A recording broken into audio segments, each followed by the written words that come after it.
Direito, conjunto de leis, regras e normas que regem a nossa sociedade em busca da pacificação social. O direito ele tem várias vertentes, vários segmentos. Nós vamos do direito penal ao direito civil, direito empresarial, direito do consumidor, direito internacional, estatuto da criança e do adolescente, Código de Trânsito Brasileiro, direito tributário.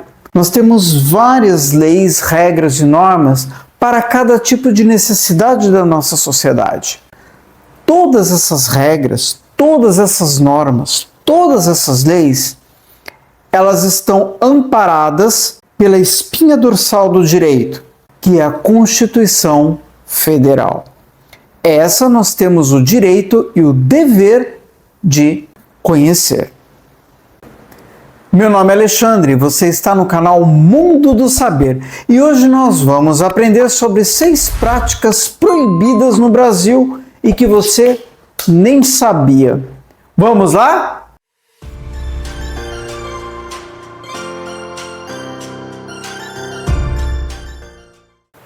Seis práticas proibidas no Brasil e você nem sabia. Vamos começar pela primeira prática. Narguilés e cigarros eletrônicos. Primeiro vamos entender a lei. O que dispõe esse artigo 2º da Lei 9.294 de 96? É proibido o uso de cigarros, cigarrilhas, charutos, cachimbos ou qualquer outro produto fumígero, derivado ou não do tabaco, em recintos coletivos, privados ou públicos, salvo em áreas destinadas exclusivamente a esse fim, devidamente isoladas e com arejamentos convenientes. O famoso fumódromo.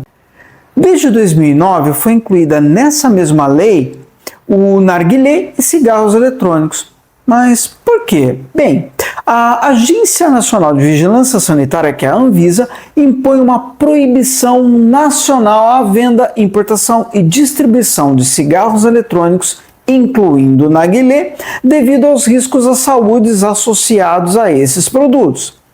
A medida visa combater mercados ilegais e prevenir doenças pulmonares graves, algumas das quais têm sido fatais ligadas ao uso desses 2 produtos, conforme nós já falamos. Segunda prática, abastecer seu carro sozinho. Ao contrário do que é comum em países como os Estados Unidos e países europeus, no Brasil é proibido abastecer o próprio veículo. Essa norma foi estabelecida pela Lei 9.956 de 2000. Essa prática surpreende mais visitantes estrangeiros do que brasileiros. Afinal, já estamos habituados e isso não é nenhuma novidade, né? Agora vem uma curiosidade que vai aguçar um pouquinho o nosso imaginário.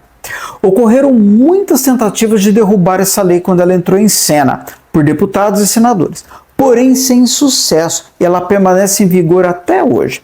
Segundo reza a lenda, o motivo é meio inusitado. Dizem que é apenas para preservar os empregos dos frentistas. Essa justificativa é mito ou verdade? Minha opinião é de que é um mito. A verdade seria para manter a segurança dos consumidores. Afinal, os frentistas ganham a periculosidade, os consumidores não. Periculosidade, quando determinada função ela leva a riscos de vida. Já imagina o consumidor ser pago com periculosidade por cada vez que for abastecer o seu veículo.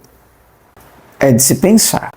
Terceira prática, servir café adoçado. No estado de São Paulo, essa lei peculiar ela entrou em vigor em 1999, através da Lei 10.297, promulgada em 29 de abril do mesmo ano pela Assembleia Legislativa de São Paulo, que é a LESP, no qual estabelece que bares, restaurantes e estabelecimentos de mesmo segmento são obrigados a oferecer ao cliente a opção do café amargo, deixando a escolha do uso de adoçante ou açúcar a cargo do consumidor.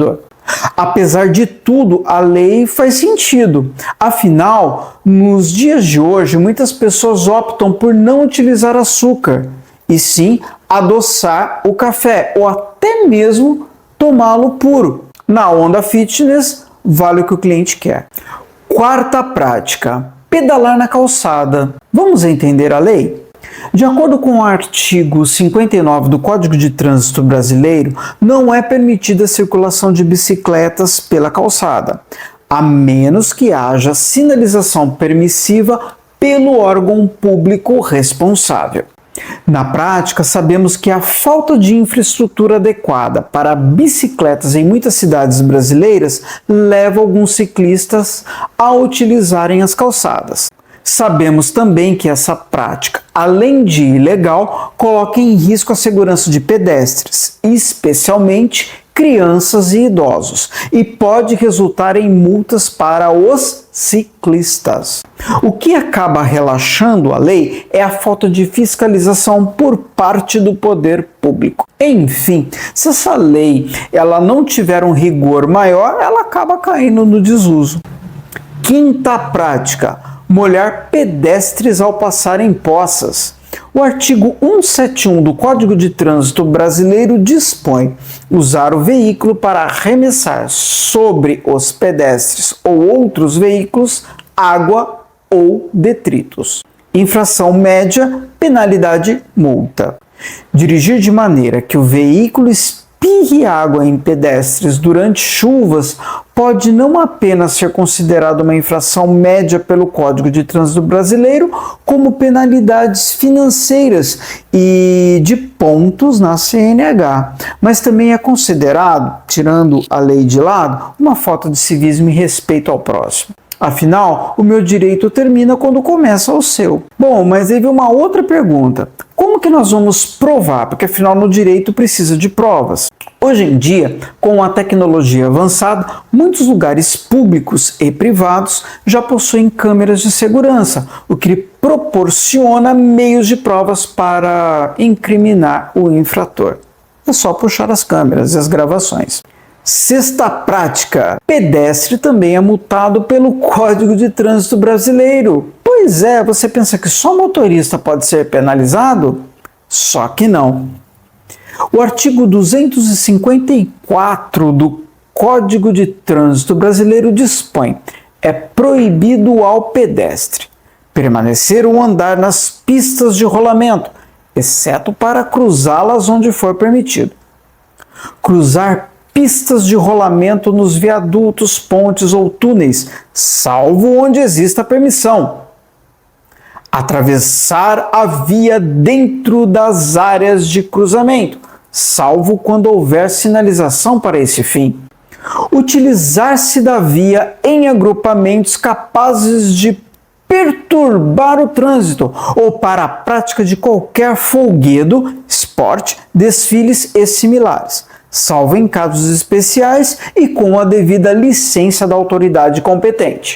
Andar fora da faixa própria, passarela, passagem aérea ou subterrânea. Desobedecer à sinalização de trânsito específica. Infração: leve, penalidade, multa em 50% do valor da infração de natureza leve. Ou seja, pedestre também sofre penalidades no Código de Trânsito Brasileiro. Fica a dica.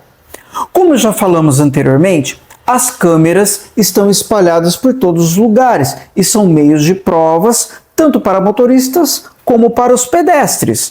Lembre-se, câmeras públicas e câmeras privadas. Após analisarmos essas 6 práticas que nós fazemos no dia a dia, mas não sabíamos que existiam leis específicas para as mesmas, nós podemos concluir que é dever do cidadão brasileiro conhecer as leis, regras e normas que regem a sociedade. Pelo menos a Constituição Federal, ela deve ser lida e compreendida. Muitos cidadãos são lesados por desconhecerem seus direitos e punidos por não saberem seus deveres. Muito obrigado pela companhia de vocês. Curtam, se inscrevam no canal, ative o sininho de notificações. Lembre-se, o conhecimento é seu e ninguém pode tirar. Te vejo numa próxima. Tchau!